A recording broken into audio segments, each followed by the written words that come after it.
અહીંયા CLSA તરફથી એક આઉટ પરફોર્મ રેટિંગનો રિપોર્ટ આપણે સમક્ષ આવતો જોવા મળ્યો છે. લક્ષ્યાંક તેમને ₹580 પ્રતિ શેર કર્યા છે. અહીંયા તેમનું કહેવું છે કે Q2 FY26માં એબિટા અનુમાન મુજબ ઇનલાઇન જોવા મળ્યા છે. ખાસ કરીને FY26માં એબિટા ગાઈડન્સ જે છે તે $6 બિલિયન તેમને આપ્યું છે. સાથે એમનું એ પણ કહેવું છે કે ઊંચા ક્રેડિટ પ્રાઇઝીસ અને ઓપરેશનલ ગેઇનને કારણે કરીને એબિટા ગાઈડન્સ અહીંયા આપણને ખાસ કરીને વધુ જોવા મળી રહ્યું છે અને ડીમર્જર તે FY26ના અંત સુધીમાં પૂરા થવાની પણ તેઓ અપેક્ષા રાખી રહ્યા છે. સિટી તરફથી રિપોર્ટ જોશું તો અહીંયા આપણને બાય રેટિંગ રિપોર્ટ જોવા મળી રહ્યો છે. લક્ષ્યાંક તેમને ₹585 પ્રતિ શેર કર્યા છે. અહીંયા તેમનું કહેવું છે કે Q2માં એબિટા કંપનીના વાર્ષિક ધોરણે 16% અને QOQ ધોરણે 15% આપણને વધતા જોવા મળ્યા છે અને ખાસ કરીને કોમોડિટી પ્રાઇસીસ અને ફોરેક્સ ગેઇનનો ફાયદો જે છે કાઉન્ટર પર જોવા મળ્યો છે અને વેદાંતા ખાસ કરીને JPA પાવર અસેટ્સ એ સૌથી મોટી વધુ એક બોલી લગાડનાર કંપની અહીંયા બનતી જોવા મળી રહી છે. એટલે વેદાંતા માટે ખૂબ જ એક પોઝિટિવ રિપોર્ટ જોવા મળી રહ્યો છે.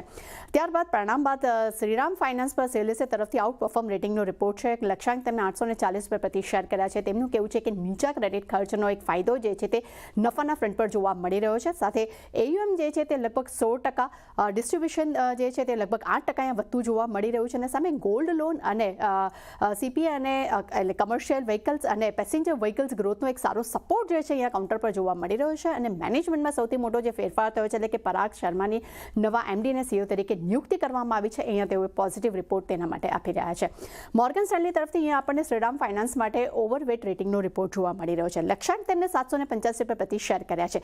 અહીંયા તેમનું કહેવું છે કે ક્રેડિટ કોસ્ટ જે છે તે લગભગ 2% જોવા મળ્યો છે. નફો 8% વધ્યો છે અને PPOP જે છે તે લાઇન જોવા મળે છે. ખાસ કરીને Q1 FY25માં સ્ટેજ 2 અને 3ની અસેટ જે છે ત્યાં લગભગ 11.5% જોવા મળી છે અને કંપનીનું કવરેજ જે છે તે અહીંયા 127% વધતું જોવા મળી રહ્યું છે.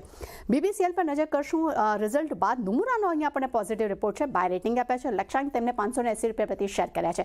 તેમનું કહેવું છે કે Q4માં મજબૂત માર્કેટિંગ માર્જિનમાં અહીંયા જોવા મળી રહ્યું છે. સારો એવો સુધારો જોવા મળી રહ્યો છે પરંતુ સામે ઇન્વેન્ટરીનું પણ કંપનીને નુકસાન જોવા મળ્યું છે. પરંતુ નવેમ્બર અંત સુધીમાં વિઝાક COD જે છે તે અપગ્રેડ થતા જોવા મળ્યા છે અને ડામેર લગભગ 95% અહીંયા પૂર્ણ થતું જોવા મળી રહ્યું છે.